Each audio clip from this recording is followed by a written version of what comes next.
100 গ্রাম ভরের একটি বস্তুকে 1 মিটার উপরে তুলতে কি পরিমাণ কার্য করতে হবে। আমাদের প্রশ্নে 100 গ্রাম ভর দেওয়া রয়েছে, মানে এম সমান বলেছে 100 গ্রাম।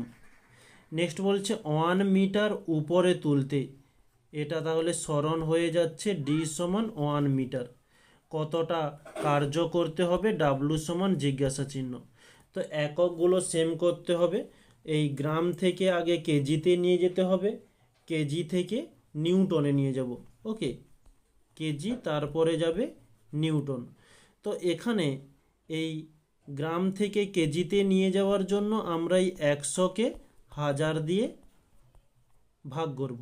ওকে, উপরের দুটো শূন্য নিচের দুটো শূন্য কেটে গেল, আমরা পাচ্ছি কি 1/10, একে ভাগ করলে 0.1 এত কেজি।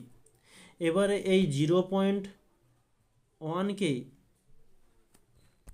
আমরা নিউটনে নিয়ে যাব। তো কিভাবে, আমরা একটা সমীকরণ জানি যে এফ সমান এমজি।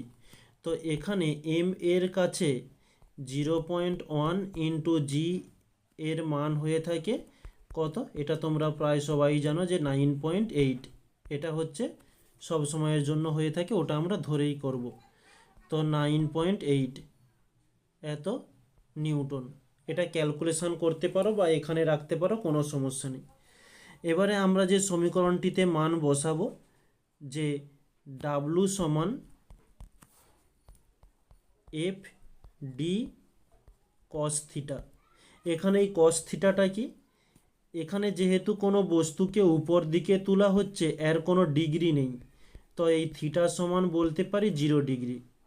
তো তাহলে কস থিটা কত হবে, কস থিটা হয়ে যাবে, কস থিটার মান 1।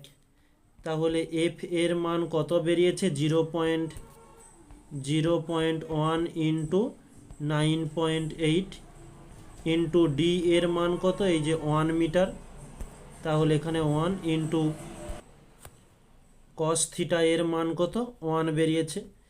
তো এই পয়েন্ট তুললে নিচে একটা 10 আসছে, এই পয়েন্ট তুললে নিচে একটা 10 আসছে।